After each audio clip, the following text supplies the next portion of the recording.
ఒక చిన్న స్టోరీ విందామా? ఒక అబ్బాయి కాలేజ్‌కి వెళ్తూ కళ్ళు తిరిగి కింద పడిపోయాడు. అది చూసిన ఒక అమ్మాయి అబ్బాయిని లేపి, "ఏమైంది తమ్ముడు?" అని అడిగింది.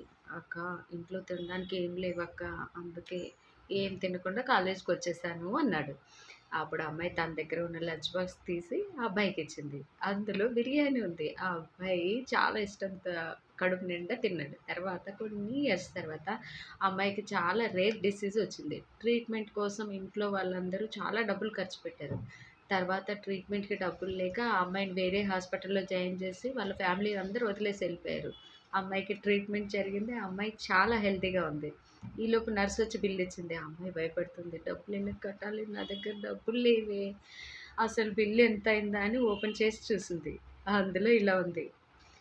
పేడ్ ఇన్ ఫుల్ 1 బిర్యానీ అని ఉంది. డాక్టర్ రోహిత్ అని. ఆ అమ్మాయి అప్పుడు అనుకుంది ఆ అబ్బాయే చేశాడని. చూసారా? మనం ఏది చేస్తే అదే మనకు తిరిగొస్తుంది. సో, ఇప్పటి నుంచి మీరు అన్ని మంచి పనులు చేయండి. ఎదుటి వాళ్ళు చెడుగా ఉన్నా సరే, ఎలా ఉన్నా సరే, మనం ఏది చేస్తామో అదే మళ్ళీ తిరిగి వస్తుందని మాత్రం మర్చిపోబాకండి.